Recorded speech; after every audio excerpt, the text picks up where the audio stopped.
Hello everyone and welcome to another episode of What Goes on Tour. Hanyani Shimange and I on tour with the Springboks, 3 test matches against Scotland, England and Wales, and we're in the magnificent city of Edinburgh with Edinburgh Castle in the background and one of Edinburgh's favourite sons joining us. The mayor of Edinburgh. You like the house there. It's quite a nice pad I've got here in Edinburgh, isn't it? Well, you know what, Shim, Gavin Hastings has been a great friend of SuperSport. We've had him on the shows, we've had him in studio, and now just to appeal to a slightly younger audience, we've got Gen Zs, you know.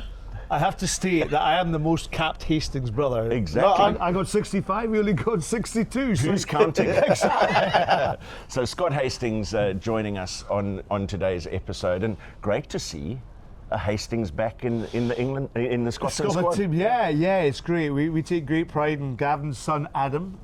He's had his injury woes over the last few years, but he signed a new contract with Glasgow Warriors. He saw the success under Franco Smith back at Glasgow Warriors with the South URC. African, yeah. Yeah, absolutely. And Are you going to thank us for all the South Africans that have helped Scottish rugby? The great thing is that Franco's done a brilliant job in Glasgow. He's brought a vision to them, he's brought a real purpose. Yeah. And I think that's what attracted Adam to come back from Gloucester. He had 3 seasons down there. He only played about 16, 17 games, so he was gutted to actually leave. But at the same token, he felt that his chances of getting back in the Scotland squad would be stronger. He also knew it would suit his game. And last week against Fiji, he played the full 80 minutes, which was great to see him score. He kicked really well, and of course he had a little tricky pass, didn't he, round the back to set up at some great tries. But it's great to see him, and yeah, that Hastings name is still bright in Scottish rugby. Talking about Glasgow, we went to a Celtic game last night. Oh yeah, We went to a Champions League game. Incredible. What an atmosphere. Yeah, and a great atmosphere, and they are passionate. And you know, the great thing about Scottish fans is they are passionate about their sport. Yeah. I think there's a hell of a challenge coming up against South Africa on Sunday. Yeah. But Murrayfield crackles at times, and there was elements of a good atmosphere against Fiji. But I think the whole of Scotland know that South Africa posed such a strong challenge on Sunday. But the atmosphere will be cracking because there'll be a lot of South African supporters also there as well. There's a lot everywhere. Yeah. I want to go back to Shimmi's point about Franco Smith. We've got a South African coach at Edinburgh as well, and we're not looking for compliments here. There's a strong South African influence, and some are saying that Scotland being in the URC with South African teams and some of the South African influences actually helped Scottish rugby advance. Do you agree? Well, I always say that there's different styles of rugby across the URC teams, and you've got the likes of the Italians and Benetton playing really well. You've got the Welsh teams playing also. You've got Ireland. So there's a mix of styles. So you're coming, and of course South Africa brings such a dynamic physical threat, but also real skillful. The pitches, the travelling, so that you almost get an element of touring, whereas the Gallagher Premiership is a bit insulated. It's exciting rugby, but it can be a bit insular. So I think the challenges of the URC can bring out the best in Scottish rugby. I've heard a number of the travelling teams say they love a 2-week tour to South Africa. Hey, who doesn't? Their son. So what about your memories of touring? 65 test caps for Scotland, 2 British and Irish Lions tours. And with your brother at times on tour. That must have been special. We've got some brothers on tour here. The Hendrickson brothers, Jaden and Jordan. Special times for a pair of brothers? Yeah, they are. Although we used to get fined if we got spoken to because we formed a clique, and you weren't allowed to have cliques on tour. But anyway, the great thing was Scotland went through a great time of touring the Southern Hemisphere. And it was more Australia, New Zealand. And, as you grew into that sort of comfortable role of being an international rugby player, you took on a seniority within the squad, a senior player. You had influence on what the team and the squad would do. So it was tremendous fun. And I played the majority of my career as an amateur. So there wasn't back-to-back analysis meetings. It was very much, you trained in the morning, socialised in the afternoon. We played lots of golf. There was trips all over. You got to see a lot of sightseeing. And then, in an evening, you might partake in a little libation or two. But, the serious stuff was done on the field of play and on the training ground. So I think that balance was really, really important. But love my touring, love going down to South Africa. I was called into a Scotland Development 15, would you believe, at the back end of my career in 1997. Development 15. Were you chairman of the entertainment committee? Well, actually, I was called in because they were dropping like flies. And it was, it was the toughest week of touring I ever had in my life. The Lions were on tour, you'll remember, in 1997 down there. Yeah. And we had 3 6 o'clock in the morning starts. The trouble was I got in at 5 o'clock in the morning because I knew it was going to be my last tour. But great fun, great memories. And I just, you revel in that time. The Calcutta Cup matches, the matches against South Africa, some of the marvellous players we used to play against, and Joos van der Vestes, and sadly who passed away with MND. I have my Scottish colleague Doddy Weir who passed away with MND. So these wonderful connections you had with players, and Joel Stransky, and we still bump into each other. Yeah. And it's part of the great global game and that friendship that lasts for a lifetime. And as much as you enjoy touring our country, we love being here. Would you like to tell Scott Hastings about the Arthur's Seat in Edinburgh and, and your experience? I made the mistake of, I think Monday morning, I went up there, I followed some American tourists, thinking, they're just going up the hill. Then the more I went, I thought, okay, let me just get to the summit. 1 hour run, we ended up being 3 hours. But I made it to the top though. I made it to the top and came down. Beautiful. Still recovering. So just for the whiskey helps with recovery. Well, it does. But just for your viewers, there's 7 hills around Edinburgh. Yeah. And actually there's a race around each one of them. And this Castle Hill is one of the hills. Okay. And you run around the hills. This is the easy one. Exactly. But Arthur's Seat is the toughest one of all. Really? Yeah, absolutely. But I did it twice actually. Let me finish. But for all the viewers, if they ever do come to Edinburgh, go and climb Arthur's Seat. It's a great tradition on New Year's Day actually to go up there, have a wee nip of whiskey and toast the new year. And on the 1st of May, you're meant to go up there and wash your face in the dew. And as you can see, it's done a lot of good for me. And I've never been up. Tell me, the Scottish team, where does it stand? Obviously World Cup not doing that great. Success against England. What does success look like for the Scottish team? Because they've got some great players. They have. I'm conscious of the fact that some of the words coming out of the South African camp is they are wary of Scotland because of their creative and attacking talent. Yeah. And they will have a few tricks up their sleeve. My concern is, can they match South Africa on the physicality stakes? And I think everybody sort of goes into a game, but if you can compete for ball and stay in a game, then Scotland can cause problems of other teams. They have to be at their ultimate best on Sunday. And I remember seeing you guys out at at the World Cup last year in France. Scotland had 2 chances. 2 chances in that game to score tries. They didn't take them. But if they had, it would have been an interesting 5 minutes at the end of that game. But ultimately, South Africa's control won that particular game. So Scotland, the ball has to go in their favour. They have to have a fair bit of luck, but they can open up. They can unlock the greatest defences in the world. Yeah. And they play really attacking rugby from depth as well. We also talk about Finn Russell. Yeah. And I know we talked about Adam, and I don't know if he'll start on Sunday, but Finn Russell brings a threat no matter what team he plays for. So there's optimism in Scottish rugby. Can they ever win a World Cup? No. Can they win a Six Nations Championship? Yes. Can they get through to semi-final of the World Cup? Yes, they can. So then you go, well, maybe. And I got beaten in a semi-final of a Rugby World Cup. We didn't quite do it. When you get your chances in a Scottish rugby jersey, you must take them. And I think, teams who get used to winning, such as New Zealand, such as South Africa, it becomes part of their DNA, and that produces the momentum in sport. We spoke a little bit about Glasgow Warriors and Edinburgh, and the fact that there are only 2 teams in Scotland playing in the URC. Some would say that doesn't allow you to build depth. What it does allow you to do, surely, is have that continuity, that familiarity, because the combinations are playing at club level.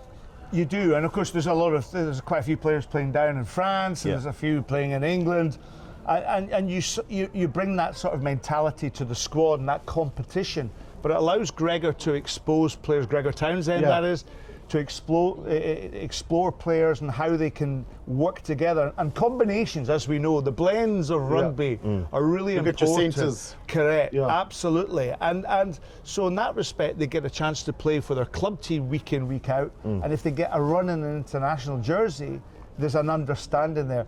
My slight concern on all of that is if your pyramid is too tight at the top, then you're not getting enough exposure for the younger players to come through. And my slight concern is, where do these younger players come up to? Because the structure of Scottish rugby's changed a little bit. There was a semi-professional competition called the Super Six. They've pulled the funds out of club rugby, and they've contracted a lot of these players, the academy players, into the squads, but there's no real outlet. So playing for Glasgow in a midweek game against a Newcastle Falcons game on a Tuesday night doesn't mean anything. You know, you're just having 80 minutes of rugby. Shimmi, did you hear all those Scottish accents at Craven Week? Earlier in the year. More South Africans. Yeah, we've recruited. He still hasn't thanked us. You know, he's got to, somewhere you got to say thank you. But you go back to the 90s, and there was a recruitment of a lot of New Zealand players back into the Scottish game. Shane Hart was Wales. Leslie, the Leslie New Zealand brothers. Absolutely. Yeah.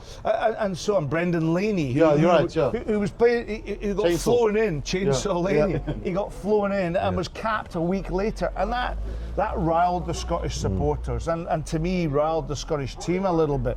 But that is the laws of the game. You are allowed to recruit, and you look at England, Ireland. You know, there's a lot of players being recruited from overseas and throwing their hat in with other nations. But what's the feeling though around Scotland, around the recruitment? Is it, you know, a guy comes here for 2-3 years with a double-barrel South African surname, and personally, you know, he's Scottish. I don't agree with it. I don't agree with it. However, it's the rules of the game, so I can't do anything about it, so there's no point being upset about it, because it's wasted energy. And, you know, let's be quite frank, you went to watch that Celtic football game yesterday. How many homegrown Scots were in that particular team? And if you cast your mind back to 1967 when Celtic won the European Cup, apparently that winning team, they were all within 11 miles of Parkhead. So the game changes, the game evolves, and we are where we are within the game of rugby. And the good thing is, Shim, that Pearce and Duan van der Merwe have collaborated to create a blended Scotch whiskey. So that's added. That's right. I've not tried that. Maybe you get some for promoting their brand. You might get a couple of bottles. But the good thing is they'll be listening into the halftime team chat and all the calls in Afrikaans to tell them what. Listen, my rugby club, Watsonians, where based in Edinburgh, is 150 years next year. And we had a number of South Africans who would play for us as well. It was just the attraction of Scotland and, you know, good rugby, good standard of rugby. But I banned the guys from South Africa speaking Afrikaans in the shower and within the changing room to foster more of a unity. And I think that's really important. What were they saying in the shower? This is getting quite weird. Lekker. Yeah, lekker man. But no, I think what I'm getting round to saying is that rugby is an all-inclusive sport. We welcome people from overseas. It is a social sport. We love our sport. We love our games. And when Scotland hosts test matches in such a beautiful city, in a brilliant environment, then you know Sunday is going to be a cracking atmosphere. I'm really looking forward to it. And talking about the atmosphere, one of the things we love about being on tour, and particularly on an end-of-year tour such as this, is the different atmospheres that you get. Now, Murrayfield has an atmosphere all of its own. The bagpipe player on the roof playing the first few bars of Flower of Scotland, and then the crowd getting to take over.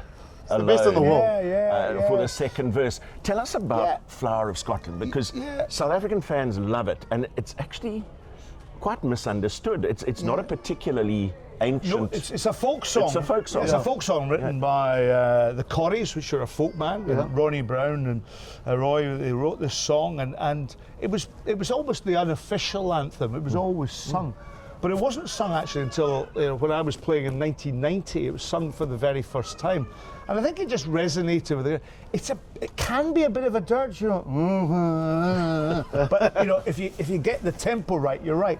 The crowd has taken ownership of it. But you know, I watch a lot of the Tri-Nations rugby, and I think some of the atmosphere in some of those test matches, especially against the All Blacks, It's pumping in South Africa. There is a vibrancy. You see the Springboks supporters all wearing a green and gold. Here, we wear our rugby jerseys, but we have to wrap up. It's that bloody cold, you know. But listen, international sport is fantastic. Yeah. And we were in the World Cup last year, and it didn't matter if it was Fiji or Portugal.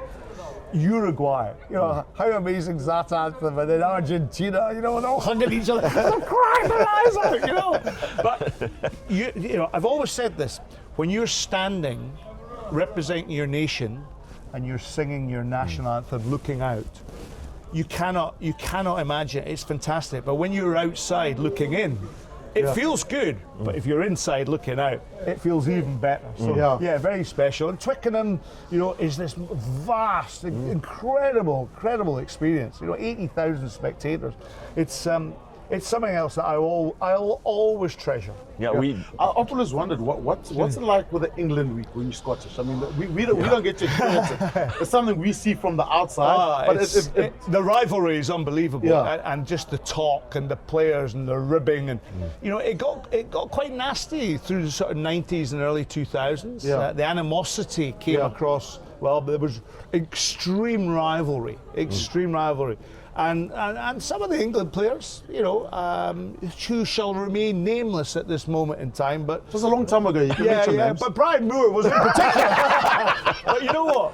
If Brian Moore was to walk into the shot now, we would be cuddling each other because we had the same passion for our countries. I was exactly the same. So, and that's the beauty of rugby. You lay down those rivalries, and those rivalries become friendships. But going back to the Calcutta Cup, one of the oldest sporting international fixtures in the world, sensational, and it is really, really special. And that atmosphere, you know, in the stadium. And of course, England haven't got the hands on the Calcutta Cup for a number of years. I think 6 years now. So I'm pleased about that. I'll be commentating at the game down in Twickenham next year. But I think England are kind of on their way back a wee bit. But let's hope they just take a little bit more time. If it's a 60-minute game, England will win. If it's 80 minutes, they'll lose right at the end. Exactly. On the subject of commentary, I think all of us who've been behind a microphone in rugby have this special place in our hearts for Bill McLaren. There's a Bill McLaren Foundation lunch later on in the week, run by his grandson, Rory Lawson, who was the last captain of Scotland to beat South Africa. And he knows his stats, isn't he? He knows his stats. Back in 2010. But big win.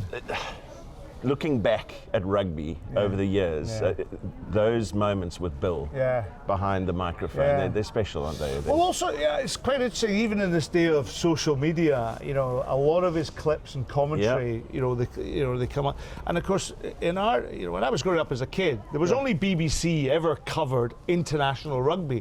Now you can flick on a television, you can flick on a phone, you get international rugby everywhere. But Bill McLaren's voice, first and foremost, was synonymous with the game. And I think when you embed yourself within the game, you become respected. He was respected. He was a brilliant broadcaster. I commentated alongside him actually, and he just taught me so much, and gave me. And he phoned me up once. He was thinking about switching channels, and he says, "Listen, laddie, well done on your selection and getting the commentary job."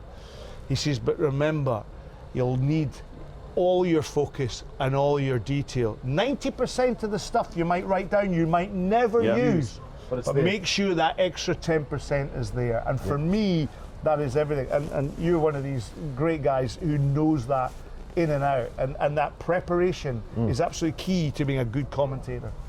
It's a special week for us in Edinburgh. Shimmi was saying to me yesterday, and we were discussing this on the way up to the castle today, it's a great walking city. So for two South Africans with a little bit of a loose end heading into match day, what are the must-dos on tour in Edinburgh? Well, I hear Shimmi's been up Arthur's Seat, but I'm going to so you need to go going tomorrow. There's a half version, you know, you could go just before the summit and come back. You just have to wander, follow your nose.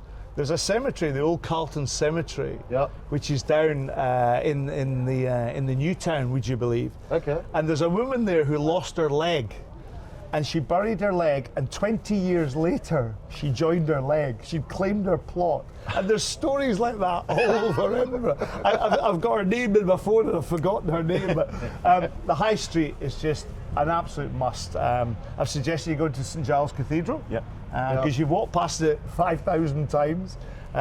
This is a great, you look at fantastic. You look at Edinburgh Castle; it's pretty special in there. Even I love to go there. We hold the International Tattoo here, which is, a brilliant show here on the Castle Esplanade. 8,000 people. There's 25 nights of marching pipe bands from around the world. That is the most sensational ticket in town. I love the Grass Market, Gary, but favourite bar has to be the Café Royal at the West End. We'll go there now. It's only 10 o'clock. This is important. This is very important detail. Yeah, but the pubs are great. You have to, and also the High Street is amazing. If you go off down the closes in the High Street, some incredible history there.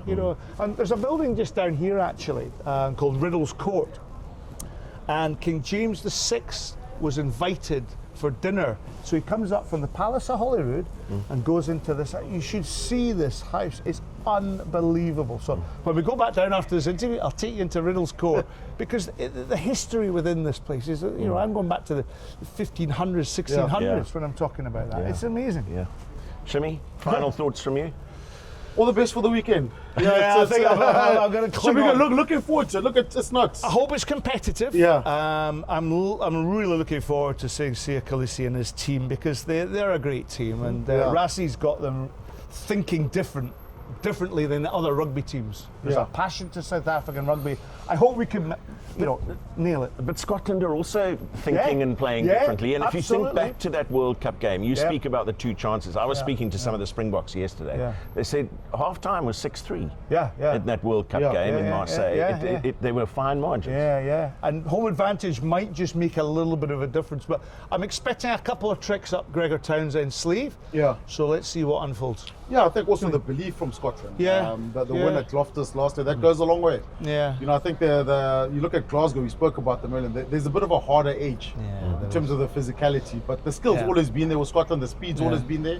It's a physicality that's the way where they're going to be tested. And I think there's a bit of hurt from the way that they played out in France. And if that hurt can motivate them to just deliver something special, then the crowd will get behind them. But the crowd's always behind them. Let's enjoy it, and I hope your viewers at home enjoy it as well. Well, Scotty, thank you. Thank you for your time. Shimmi, good to see you. Likewise. So let's go for a whiskey. Where's that club? In your beautiful city.